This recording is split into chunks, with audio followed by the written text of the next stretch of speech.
好，侯友宜有这个宣传影片出来了哈，强调重然诺哦，看起来就我会全力以赴，郭台铭你要重然诺哦，我看起来是这个意思。但是呢，这个侯友宜办公室我们没有针对谁，没有针对郭台铭，没有说他不重然诺，没有叫他重然诺了哈。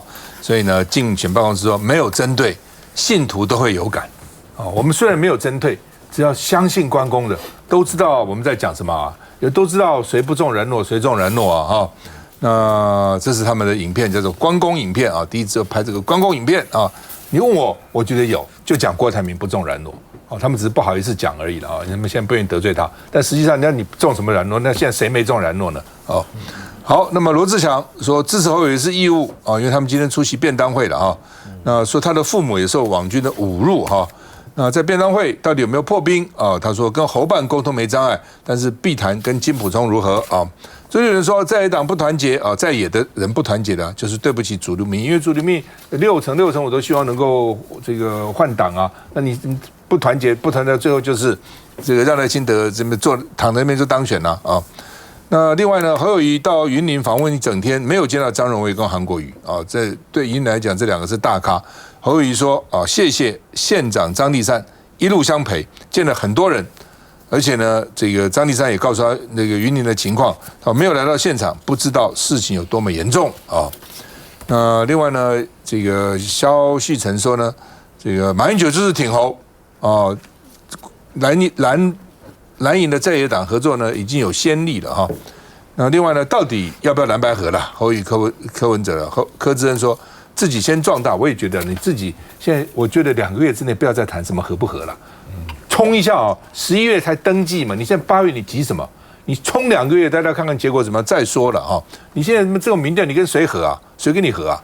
哦，侯友宜便当会邀双北的立委候选人啊，说坦言自己民调现在是比较后面的啊，他是很诚实的啊。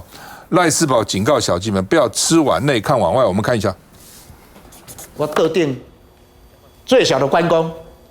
但是也最有影响力的关公，关公不分大小。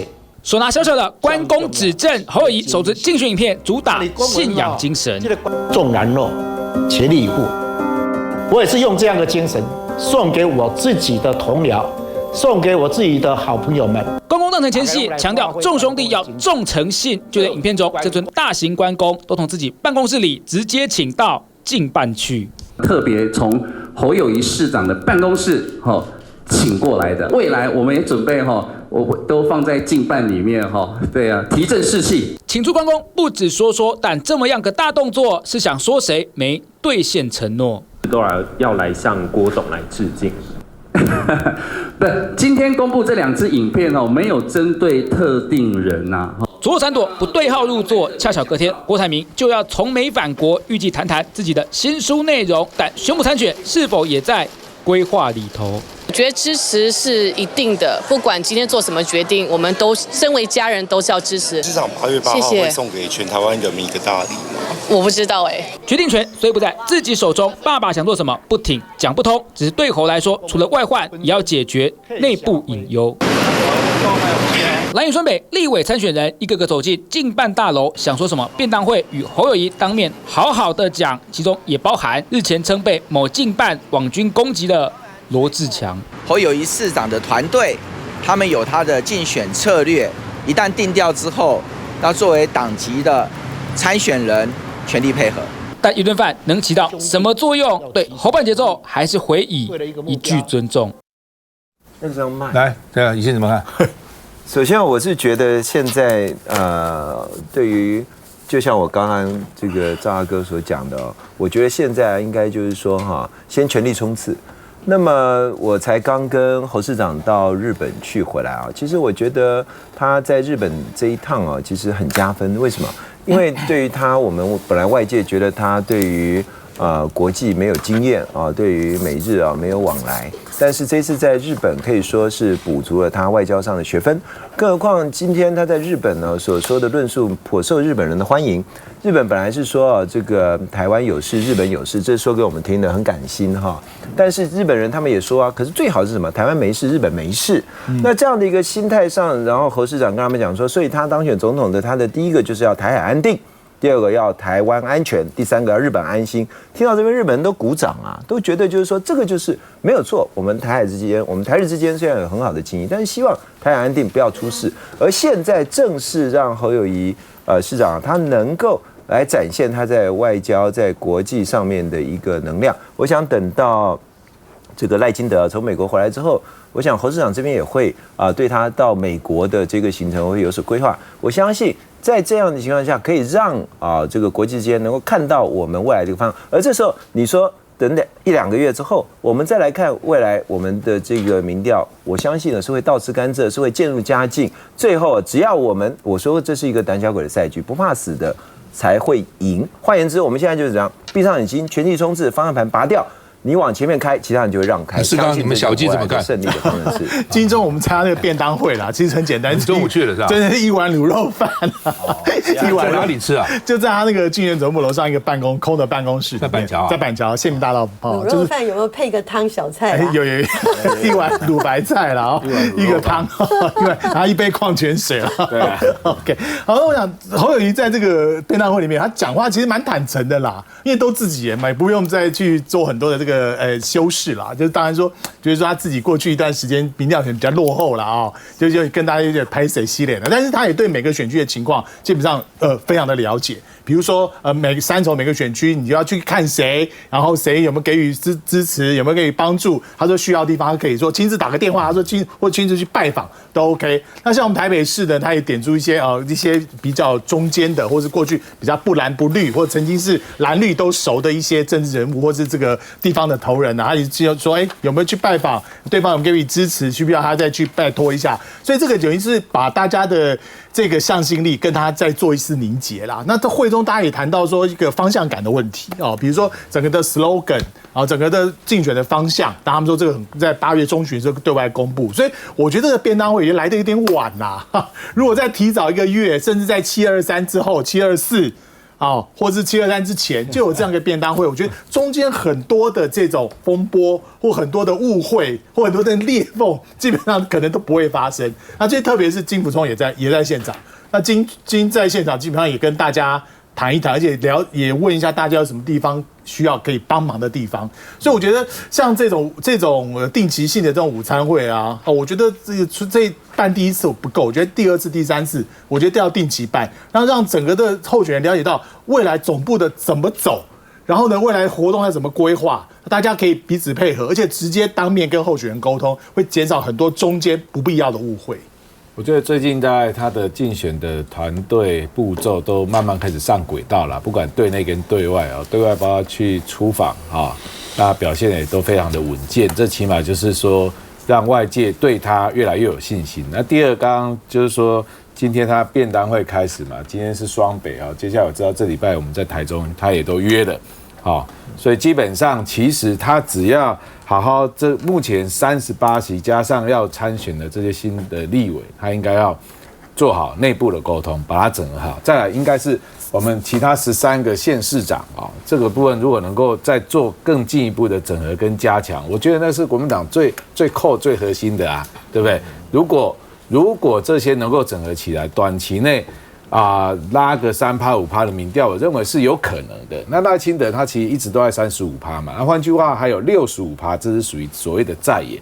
那这65%当然你不可能说柯 P 没有或者郭董没有，他们两个如果加起来，起码大概也有25%左右吧。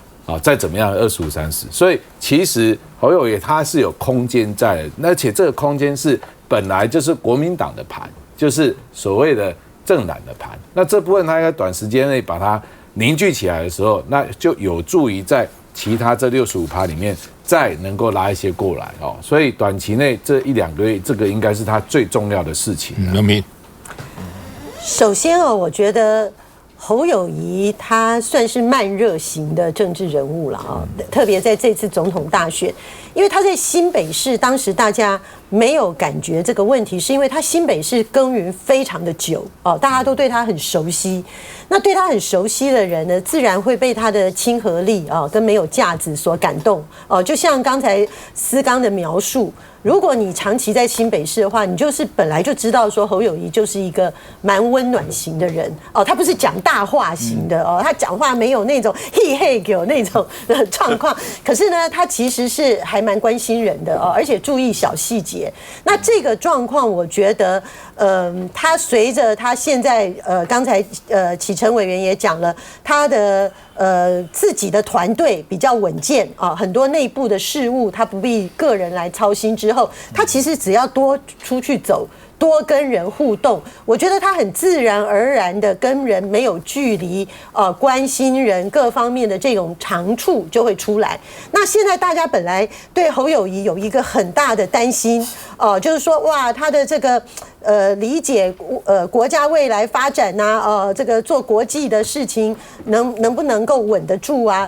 可是以信的见证说他稳住了，连游盈隆我都看到今天他很奇特的这个发了一个脸书，说什么他听到侯友宜的讲的一段关于国家前途的话，他觉得他讲得不错。好，我的意思就是说，如果侯友宜他不是一个很多话，也不是一个很容易犯大错误的人，那他只要在重大的政策跟主张上面越来越清晰，越来越明朗，而在跟各种不管是候选人或者是民间基层多的互动的话，我觉得他其实是一个可以期待上扬型的政治人物。那现在也可以看得出来，虽然幅度跟速度不是很快，但是呢，他正在一个百分点一个百分点的民调正在往上攀爬。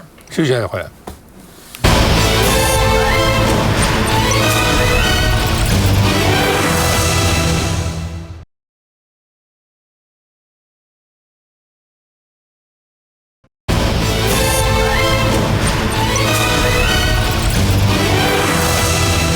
好，赖清德向工人靠拢。他说呢，我是劳工家庭出身，穷苦人家生活不易哈，所以呢，这个没做就没得吃，生活很辛苦啊。那另外呢，他说他这个谈居住政策当年是向同学借钱才买得起房子。第一次要买房的时候没有头期款，找得先班上同学帮忙，有的借5万，有的借10万，大家凑起来，而且不需要付利息。以后再分期付款还，所以他知道买房子到底会面临什么样的问题哈。那另外呢，这个蔡英文的这个社会住宅政策到底怎样？7年完工2万户，赖清德说，蔡总统在卸任前20万户住宅一定会兑现。这个口气很大，一定会兑现。他怎么敢替他讲一定会兑现哈？那他说卸任前就马上了，那只剩几个月。他不过要从哪里变出来？不过选举在卸任之前。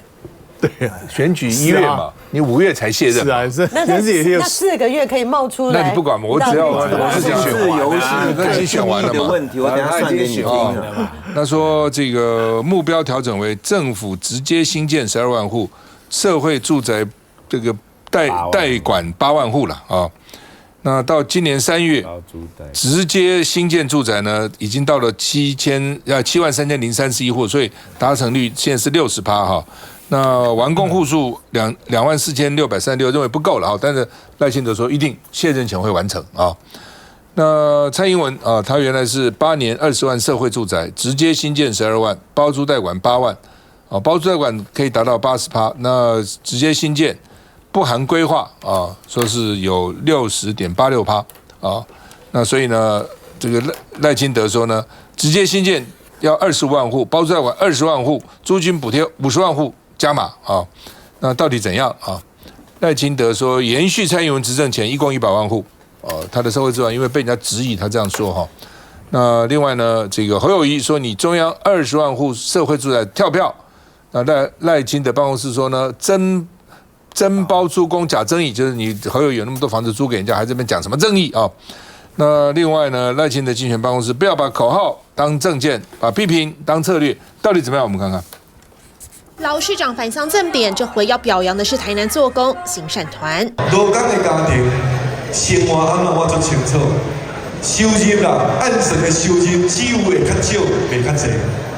伫即款的情形下面，咱目工职业单位，甚至有需要的时阵，有哪甲会趁钱的工课放落来，去帮忙艰苦人来修理厝。用劳工背景跟劳工志工博诺就判现场一张票都不能少，赖清德更话锋一转。我这边的总统竞选都会靠大家哦，好不好？咱把这个劳工行善团的作为推广到全台湾，好不好？互咱台湾的父老乡亲时代有一块白老好的厝，有所在通好好徛起。这是基本的人权，咱大家共同来追求、来拍拼。人民有房，基本人权。场景拉到台北市，赖清德说自己当初买房也是不容易。我要买厝的时，我嘛无大期款，我找我一般的同学啊，一个借5万，一个借10万，大家拼无利息的，然后再分期付款。所以我知影迄个过程，知影想要买厝的人，伊的所面对的困难甲艰苦。赖清德频频话当年，不为别的，就是要强调劳工家庭的辛酸。我是过来人，定能苦民所苦。好，因为呢，原来是20万户社宅要盖嘛，现在不是，现在是呢新建12万户，包租代管8万户，来到底怎样？不，这个就是一开始哦，其实蔡英文在2016年选总统之前就提出社会住宅20万户，当时我们觉得匪夷所思，根本就不可能。我那时候是在总统府里面当发言人，这么多年我们做了，我们都知道实际困难在哪里，找到土地也很困难，要规划也很困难，地方政府要通过周边的人要不要同意，这一大堆问题。事实上现在我们看到就是如此。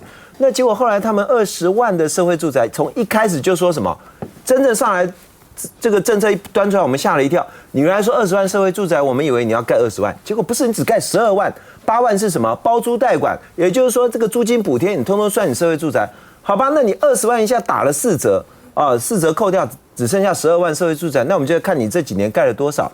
事实上，这个就是现在内政部上面的这个社会住宅的完成率，这个都是实际的统计。你们现在就看，马上就可以上网看。它这当中事实上他说有12万已经达成了，事实上不对。事实上它的达成的数只有8万4千这个达成数8万4千是包含什么？有既有的，有完工的，还有什么新建中，就是说开工啦，开工了它通通算哦，开工通通算哦。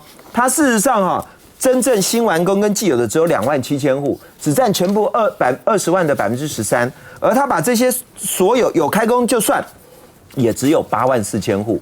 换言之，你如果说有开工的，就算说他达标的话，他总共也拿到42%。换言之，100分里面他只有42分，根本不及格。然后之后呢，它里面还有什么？将近4万户，3万9964户，叫做什么？规划中。什么是规划中？就是连个影子都没有，只是想说我要规划，地也没找出来，土地也没找出来，然后地方上也没沟通，这个东西就叫做他的规划中。所以他敢保证说20万户能够达标，就是连这4万的规划中，他会说我能够在我卸任之前把它通通规划出来。换言之，这叫大饼，这就叫做空中的大饼。实际上到现在只完成2万7千户，只有12分。就算我们今天说，他就算刚开始开工，挖一铲也算他有社会住宅好了，到现在也只有42分。嘉宾，住宅政策在很多国家随着人口的密集度之后都会产生问题。在台湾这一题，3个阵营都没有办法说有很好的完善的解方，3个阵营都本身在地方政府或中央政府有执政的经验，要接受民众的检验。但我们要来讲一下目标是什么。在台湾，我们现在看到的不是住宅的供需失调，是区域失衡。台湾目前的余屋数是很多的。那我想，过去在台湾在推动社会住宅或其他的国民住宅，这一路走来，从国民党到民进党时期都在做修正。所以我们现在看到了，当社会住宅之后，也有调整到什么？也有使用权宅，也有地上权宅，也有包租代管，也有租金补贴，目的都是要解决民众希望能够满足他基本的居住需求。那方法有很多，我觉得这其中这些户数是 KPI， 没有说你可以说过去你定的 KPI 有没有达标，但更重要的，在 KPI 的达标之后或之前，你的真正的核心问题有没有得到解决或满足？我们的方法是不是对？那我觉得赖清德他现在提出的方法就是将其他各种多元的解决住宅需求、居住需求的也纳进来。那么至于定出的 KPI， 未来这4年他当选后能不能做得到？当然然由民众来检视。那至于其他的政治人物本身在自己市长任内做得如何，当然也同样是民众检视的情况对象。我这个年纪的人其实很多是没有房子，需要社会住宅。但是我跟大家报告哈，以我们桃园为例，郑文灿都盖了很多啦，我们现在申请也是申请不到啦，要排队啦。那我觉得赖清德敢夸下这个海口，说他可以达成，就换汤不换药啊！我昨天参加我们桃园市的那个啤酒节，在啤酒节里面就在推销啊，说那个包租公可以变成社会住宅，双方都有补助租金啦。就把原本不是社会住宅，透过政府补贴你钱，然后变成社会住宅，那这个到底是不是符合真正社会住宅的概念？那新加坡是成功的啦，新加坡的那个社会住宅相对成功，那不知道为什么在台湾我们没有办法去学习。前阵子那个民进党的创党元老许国泰啊，还在说他们20年前要去学新加坡做那个学习那个社会住宅，那为什么在台湾推行不下去？甚至为什么台湾还有一些县市它是阻挡这个囤屋税啦？那我一直知道说，台湾其实空屋率是很高。那这些空屋怎么样可以转化成社会住宅？那我觉得这个路有点长。但是我觉得赖清德最近有点在卖惨。我们知道大陆在刷流量，如果卖很惨，大家会给你抖内啊。赖清德是不是最近那个支持率没有办法上升啊？开始要卖惨。那我也据说，这民进党很多候选人都卖惨闻名啊，包含当年赵大哥的主要对手陈水扁啊。后来我去台南啊，调研了一下，台南的一些长辈说，其实陈水扁没有那么惨，最惨的是谢长廷，只是陈水扁比较会卖惨。那赖清德这是卖惨之后，我们来检验一下他的支持率会不会突破。世刚。这个社会住宅的事情其实一翻两瞪眼，因为数字在那边，但是民进党会把数字去做玩弄哦。那刚才那个委员说得很好，在过去在各个县市，特别是直辖市啦，对社宅这方面的这个需求率比较高，但盖最少是谁？高雄跟台南啊，台南这高雄608户啊，在台南市也就挂0啊。所以在赖清德自己在当台南市长的时候，就看看检验自己的政绩对社宅这部分讲了多少。那你说像这些很多规划中的事情呢，很多都希望都是急就章。像过去的，像这个中央在做这个社宅的时候，他要去办什么公听会啦、地方说明会等等，都偷偷摸摸怎么趁一个什么周末的下午办个什么公听会，去个只有8个人。要不是因为台北市政府都发局把这个报告送给我们这个议员。我们把他拦下来，在一个小巷子里面，只有6米巷道，他不但要盖社宅，还要把什么消防局通通把它装进去。你讲的就是我妈家旁边的小公园，对，他快气死了，就是这个。对，在天母那边小巷子，所以他只要有国有地，他就给你塞社宅，然后这边108户，那边多少户，完全不管附近居民的观感跟交通的一些冲击，所以他很多事情就是他自己在一个纸上谈兵，纸上作业，然后就说我已经在规划里面的。更何况包租代管怎么算是社宅呢？包租代管很多是我自己的房子，拜托政府去帮我去做像崔妈妈类似的这种平台都在做这个公益平台来撮合的，那是我这个房子，不是你盖的。大家对于社宅概念是我政府自己找土地、自己投资、自己新建的，那他感觉上这才叫社宅。所以我觉得中央政府觉得做不到的地方，其实坦白讲，让地方政府帮你做就好了。不，那是吹牛先画大饼的，就像蔡英文讲一样，2025非核家园，那也做不到嘛。那做不到，到时候反正我已经下台了，也不在任上了。以前呢，大家知道国宅最难就是土地嘛，以前就很难，后来怎么办呢？才想去跟眷村合作嘛，因为眷村有土地都是矮房子破破烂烂的，所以就跟眷村好啊，你土地给我，我给你盖。很多眷村地点不是很好，还要收钱的，现在已经后悔死了。那个土地留到现在，土地涨价，搞不好盖房子不要收钱，土地涨的价钱绝对比建材高很多嘛。那时候都把他们弄来了，盖国宅然后呢是有些国宅还要收钱。那我们看了就是说，另外的我同意世刚，那个谋合的那个出租怎么能叫社会住宅呢？算啊。那这样好了，你不政府没有谋合的，假如说我有房子我租给别人，那我能不能说这是我的社会住宅呢？马政府的时期就已经有3-4万户的青年租屋的补贴了，4000块以上的补贴，这个都算社会住宅。我们那时候早就帮你完成好几万户了。按照他这个定义，你看吹牛说，我们已经按照他这个定义，100万户都不是问题，没问题啊，对不对？因为全台湾出租的，他只要说你现在愿意出租给年轻人，出租给什么的。第一个我就补贴你1000块租金，就叫做青年租屋补贴计划，早就做了。所以青年安心成家方案都有了。我觉得民进党停止这种偷换概念嘛。好，其实赖清德没有必要去背负蔡英文的这个包袱嘛？他好好的讲说，那我的租金补贴政策是什么？我的什么部分是什么？这样不是很好吗？为什么要说谎呢？第二个思刚呢，我妈那个还不是发生在天母，我妈那发生在内湖。那他们呢只是一样，为什么我刚才一反应就说他规划中就是这样？因为他们去听说明会的时候不得了了，大家都吓坏了。原来呢他已经请建筑师图都画好了，可是呢附近民众全部反对完呢就盖不成了呀。所以呢，那你如果按照这种正在规划中也有的图，然后到时候那个赖清德就宣布说，你看我们这个也是在里头，可是实际上根本民众反对盖不起来的，那他是不是又掺水？好吧。所以这个问题真的大说谎家也不应该这样。这个资料是3天以前联合报制表的，2023年，我看是不是旧的，不是，是刚来的。就蔡英文原来说8年要盖20万住宅。然后后来把它变成包租代管8万，我给你直接盖12万。那12万现在情况怎么样呢？已经有的是6257，完工了18379，这个算是完工了，算是完成了。新建中31200，什么时候好不知道。待开工11195，规划中53067，这个是大饼。对呀，那个5万多就是我们讲的那个，这差很多嘛。对啊，但蔡那现在还有加码。说直接现在25万户，包租完20万户，租金补贴50万，变成100万户，这就变100万户。你真的设展去看看新加坡，人家是怎么盖的，人家是怎么建立这个制度的，那才真的叫做社会住宅。你这叫什么社会住宅？那骗人嘛！休息一下再回来。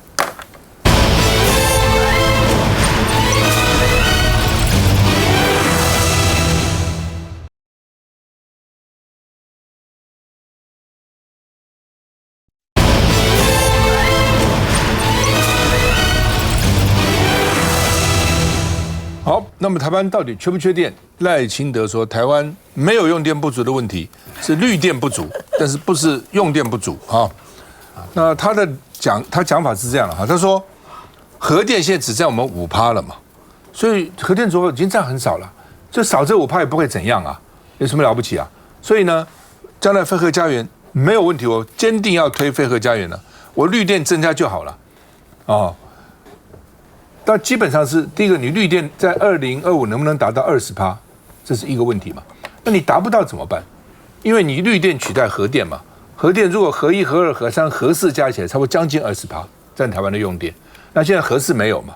那现在为什么只剩5%？就是核1嘛。所以核1、核2、核3本来大概13、14%了，核4大概5、6%，所以加起来20%。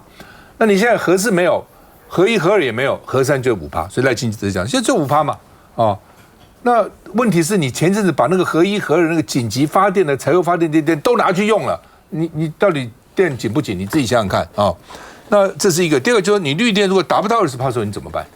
怎么办呢？那天然气现在显然看起来也达不到50%，因为你3阶、4阶、5阶都有问题嘛。你天然气也达不到，你绿电也达不到，你怎么电？就是煤嘛，一定是煤嘛，那是污染最严重的这个。发电的方式嘛，就算你这个天然气达到50%，你加上煤的80%，你也不是绿电啊，你也是这个碳排放很高啊。你全世界能够接受你碳排放这么高的这个发电方式吗？尤其欧洲能够接受吗？所以呢，就说你核电虽然只占5%，那你绿电他也说绿电不够，要增绿电，那怎么增加绿电呢？这不是嘴巴讲一讲啊？那蔡英文也讲要增加绿电啊。马英九的时候5%，蔡英文搞了半天，前几年才搞到6%、7%，对不对？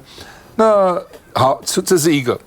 另外呢，就是陈凯琳了哈，哽咽认罪求交保，法院16号宣判哈。那他的涉贪还有性招待180万先缴回了啊，缴回也不行啊，缴回就算了吗？啊，那因为他主要跟光电有关，大家在怀疑是那些光电啊等等都有问题啊。那另外呢，说因为今年为什么好像大家以为今年照理讲应该这个会缺电呢？还没有缺到现在啊？那是不是因为景气差呢？台电说不是，用电还很大哦，是我们的调度有效哦等等啊。那的确哈，最高用电量是有下来。本来照理讲，今年应该是你看去年2021、2022有高嘛，今年应该还高啊，再高你就缺了，就它下来了。为什么下来？就是说衰退就供电，为什么工业衰退了？工业是衰退，而且工业占用电的比例非常高的。我们这个很大的电是给工业，工业出口已经连10黑了嘛？你自己想连10黑就不需要那个出口工厂20小时不断的加班不加班，根本不需要嘛。所以呢，这个工业部门年减2.81%，但是因为工业部门占的这个比例非常的大，工业占整个用电的56%，工业占56%，我们住宅只占18%，服务业只有16%。所以当它少了将近3%的时候，整个用电量就下降了。我们看一下，用电啊，目前我们备转容量率大概都是15%左右。未来到2030年之前，我们供应的电会比增加的需求要来得多。那还有很多事情可以做，因为我们包括绿能会持续要做下去。所以在目前是用电是没有不足的问题。那是什么不足？是绿电不足。所以，与其去讨论核电要不要继续，不如去讨论我们怎么样让绿能够持续来发展。那钟伟，其实作为一个台电子弟啊，我们电力的问题，我觉得长期来一直有一个迷思啦。就像以前我们在国中的时候，班级导师专比说，我们班的最高分比你们的最高分还高。那过去都要说，我分数最高的才是好成绩，才是老师会教。错，其实要看的是什么？班上是不是每个同学都及格了？那现在我们的用电就是这样。过去呢，我们每次在看都是看最高用电量的变化，从过去最高峰到4075万千瓦，到现在降到3900万千瓦。其实呢，台湾的用电尖离峰差距很大。过去台电给大家一个观念，因为它争取预算，它要买发电厂，所以呢，它强调发电装置。但是这个发电装置呢，都在应用尖峰用电。其实，在其他的6成的时间里面，有大部分2成的装置容量是闲置的。所以后来他再发现，从资产的运用上，如果你是个企业，你准备了100辆的车队，结果呢，每个月只有2天是全部租出去，其他的28天只有租60辆，那你觉得你这资产管理有问题吗？当然有问题。所以呢，现在台电的策略，我们要求它的电力不是从发电充足，而是从用电管理，把尖离峰拉近了，我们的发电装置容量就够了。但是接下来问你要怎么样？你要去调度这用电管理，最大的什么？电网不稳定。所以这几年来的紧急的停电事故都是来自于电网不稳定。所以台电呢现在增加了上千亿来强化电网的韧性。所以赖清德说的没有错，台湾呢不是电量不足，是绿电太少。现在我们的总发电量足以供应我们全年用电的所需，但是呢，未来2050进行碳排的情况下，我们发电的能源必须是低碳、减碳的这样的方式，那这时候绿电非常重要。所以呢，我们要增加的不是发电量，而是在我们的用电量当中，供应用电量的发电当中，有尽量的提高绿电的比例，这才符合未来世界上的潮流。发电量跟用电量，当然这是 supply 跟 demand 嘛，哈。当你要限制用电量的时候，就大概几个状况，因为你能达到非常大的节能才有可能。好，第二个就是你经济上面的这个用电量不再成长，那这个跟我们经济成长当然就有关系，是不是代表说未来经济成长会限缩呢？我们今年的 GDP 是低于2%的哦，预测是低于2%哦，出口连10衰啊，所以这个你没有办法去预测未来的经济成长是怎么样，除非你不想让它成长，否则你的供电就要有准备，这是第一个。第二个就是说，你的供电来源这件事情，其实民进党还是没有很负责任的告诉大家讲，绿电你一直强调绿电要20%，好像绿电20%达到了台湾的用电的这个供电就没有问题的，错了。台湾的供电97%、98%都是依赖进口能源。那所有的进口能源里面，大宗就是什么火力嘛，火力当中的大宗是什么？煤跟天然气嘛，尤其现在煤占50%，天然气占30%。你们说将来要反过来变成是什么样？天然气50%，煤30%。好，先讲煤，煤其实已经违反了世界潮流，就是刚刚提到你要低碳，你怎么还烧煤呢？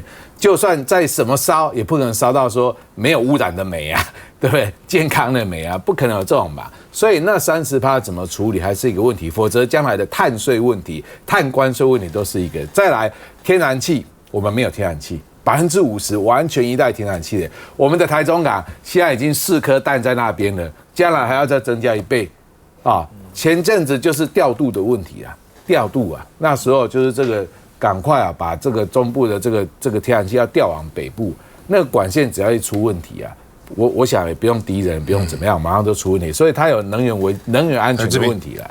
是，我想那个台湾本来就是一个资源比较稀缺的岛，那再加上两岸的一些问题，那这个电的储备是产生了我们后面很多的忧虑。但是今天讲到这个陈凯琳，我想补充说明一点哈，台南做的那个光电共生啊、余电共生啊，那个是一塌糊涂啊。而且陈凯琳当时支援陈凯琳的行贿的这家厂商啊，他还在台南投入了200亿的这个光电的建设。那本来讲的好是余电共生啊，我们这次还特别去七股那边看啊，没有余啦，余电共生没有余啦，下面都是水泥块啦，而且那个日照也不足。那他在跟谁共生啊？余电共生就是乱生啦。但是有一个很大问题，当地的老百姓说，那个1亩地可能政府补贴20万啊，那渔民只有拿到2-3万啊，那中间那个差价谁拿走呢？有人贪污走啊，有一些建商那边炒，而且这一家能源公司啊，潘孟安最近不是被曝论文有问题吗？这一家能源公司在潘孟安啊担任屏东县长的时候啊，他在这个屏东啊，这个什么家的一个地方啊，圈地圈了99甲。我认为这个才是我们应该要追下去的问题。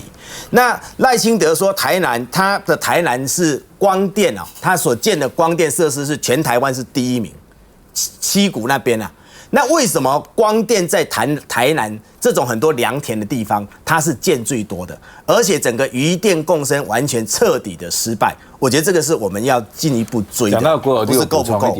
这另外一点就是说，因为民进党政府为了加速所谓的光电，除了说农民的地以外，我们很多的国有财产地，搞不好都被优先租给或卖给这些要去种电的厂商。我觉得这个是因为我选区就有发生啊。我本来那一块地我会看我要拿来做什么自容池吧，因为我们的灌溉水需要一个自容池吧。结果一查说，这块地已经被租给，应该是标租还是标售给什么样要来种电的厂商了，因为拿去种电了，国有财产地被拿去做这些事情了。我们有多少国有财产地啊？是休息一下回来。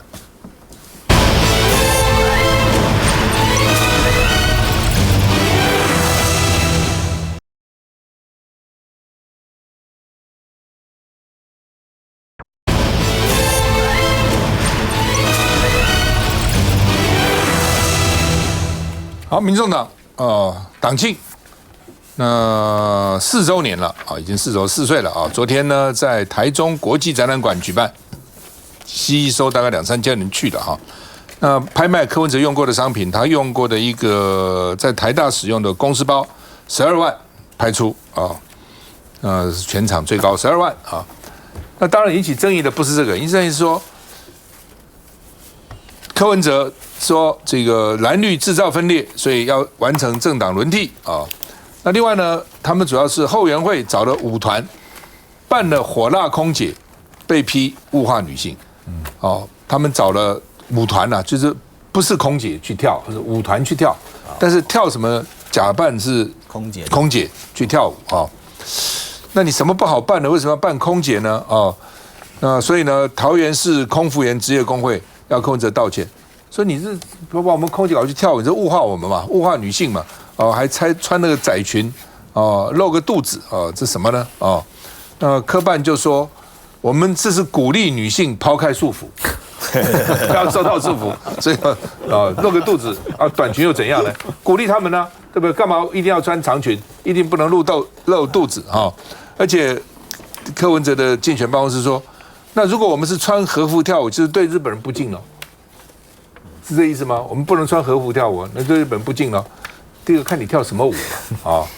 那另外呢，这个张志豪，因为他做过这个空服员了哈，他就说呢，做过机长啊，他就说事先不知道主办单位的规划了。因为有人说，是不是因为他做过机长，所以呢就找了这个空服员的跳空服员？他说不是，是我们根本不知道主办单位的规划哈。到底怎样？我们看一下。身穿短裙大秀热舞，台上跳得嗨，这是民众党党庆找来女性穿上空服员服装。就是这段画面，民众党要确定，现在被批，难道是物化女性？为了让他们观看，觉得说，这样子是一个有趣的方式来呈现，所以我们认为他应该要更有性别平权的意识，要对空服员那个职种道歉。空服员工会不满，认为这根本是对女性空服员集体性骚扰，而原先被指示负责找来这些空服员的党籍议员张志豪连忙喊冤，就对他们只有敬重，只有尊敬跟这个感激，那所以我相信我个人跟柯市长绝对不会有任何一点想要物化我们这个空服同仁的一个这个心意啦。那其实在过去我们的空服同仁在为了他们争取权益，在进行罢工走上街头的时候，我也亲自到场支援他们。所以我在这边再次重申，我相信我跟柯文哲主席绝对没有任何一丝丝一毫毫要物化我们空服同仁的这个心。据了解，这些表演者是找来的舞团，非空服员。民众党强调事前不知详细内容，纯粹尊重表演者。柯文哲想撕掉丑女标签，这标签却似乎贴上容易，撕下难。是好，那永平怎么看？事实上这个民众党这次这个所谓不是真，我们一定要讲，他们不是真的空姐所以大家也不要对空姐有不好的联想。但是事实上，确实用这种方式来跳舞那包含他们穿着跟表达的舞姿呢，我觉得是有很严重物化女性的嫌疑啦那这个问题呢，我觉得柯文哲他因为对于性别意识一直很差，这个我想思刚有很深的体会如果过去讲的柯语录呢，我觉得他在这一块领域犯下最多的错误。然后呢，他的反应也非常的奇怪，他说你穿一个空服员服装跳舞，好像就说物化女生要穿日本服装跳舞。你是空服员不能穿那样子啊！第一个空服员也没有露肚脐呀，对不对？第二个，你空服员在服务你的时候，他会把手这样子弄来弄去吗？那我觉得这个事情呢，现在有2个事情。第一个就是说，在性别意识上这件事情现在很敏感，因为台湾的 Me Too 运动还在延烧那我觉得作为一个主力政党的候选人，竟然这么不小心，我觉得不一定是柯文哲本人，但他的团队应该要检讨。可是柯文哲的反应呢，也非常的失当这是第一个。那第二个呢，现在攻击柯文哲的最严重的是民进党那这一点也很让人跌破眼镜因为我本来在想评论这个问题的时候，我想说民进党攻击柯文哲叫做50步笑100步，不是，是100步的人呢去笑50步的人。因为民进党在这个物化女性跟性别歧视的问题上表现得特别严重，大家还记不记得，他连在公投的时期宣传公投呢，都去找辣妹来跳舞，简直是莫名其妙。公投那些是多么严肃的题目，他也要这样子找一些女生这个搔首弄姿，然后让人也觉得说对女性很物化。那再加上这完全让我想到4年前我自己也在选立委，蔡英文在选总统的时候，他去为了要拉拢年轻人，他去一个网红的网站呢，那个网红是专门以撩妹取胜的，结果没想到呢，他以总统之尊呢，也去跟他写了一个剧本，也被撩。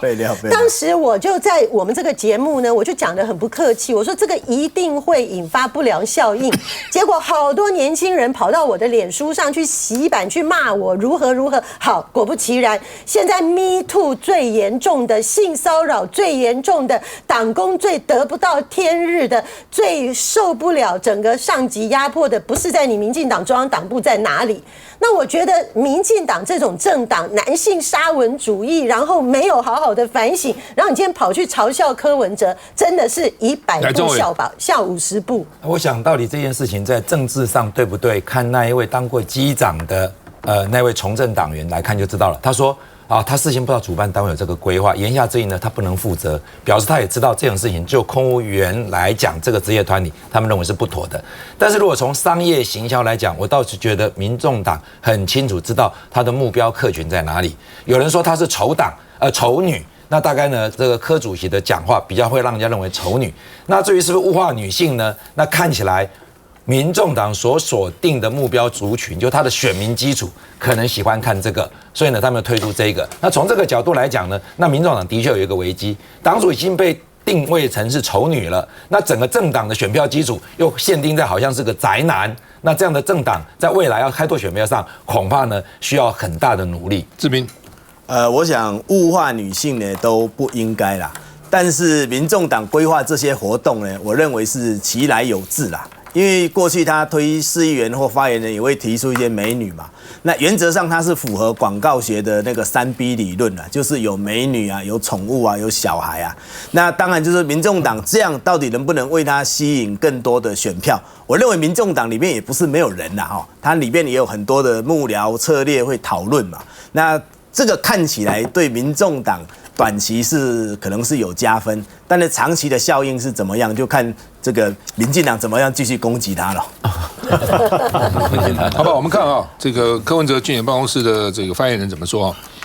这叫做空姐应援团表演，是因为后援会主办单位邀请专业舞团表演，当中有飞机相关的桥段，舞团才会建议服装穿成这样。主办单位绝对没有不尊重专业，甚至物化之意。来，两位，我觉得如果是空姐应援团，你应该实际上找到从事空姐这个行业的职业别的团体来支持你嘛啊，这个叫这才有应援的概念，对嘛，这才对嘛，对后援会的概念。所以今天为什么是这个空服员的团体他们出来抗议？主要就是因为，你在那边跳的。你讲说是空姐应援团这些等等的，问题是我们的职业不是做这个。第二个，我也没有被你邀请，然后我也没有跳出来说我来支持你，来站起来你。或许空姐里面有支持民众党的，但是你应该是实际上名实相符才对嘛。所以他今天是这样的职业团体跳出来抗议说，没有啊，我们平常的服务不是跳这样子的舞啊，我们也没有在跳舞啊。所以你用我的名字好像概括了我的职业，这让他觉得不尊重嘛。这个感觉不对或不尊重，其实你就是应该要出来说明或者道歉的啦。来这个委员陈伟，我想啊，现在你看到柯文哲，民众党现在又是办演唱会，又找空姐来跳舞，你可以感觉到他那不是空姐来跳舞，你不要讲错，就是用这个空姐的这个角度来装扮来跳舞。你可以看到他现在步伐有点越来越乱哦，他在做多方的尝试，但是民进党痛批柯文哲，我相信哦，他并不是一个没有策略的一个动作。他现在在批柯文哲，可能是希望能够复制去年高虹安的一个模式哦，就是把他越打越高把他越打越高之后，让柯文哲居高不下之后，想要边缘化国民党。所以现在这个状况，柯文哲应该回去来看，其实他现在是民调最高点，他最大问题还是在陆军不足，他最大问题还是在近几个选区找不出适当的候选人，这个才是他未来我认为他会越来越下降的一个。其实有2件事，看起来民众党内部的一些决策过程或检查机制可能有些 lost 掉，比如说之前上个礼拜的 vote right 那个基本上你出去之前一定会经过很多人看嘛，就没有一个人有感。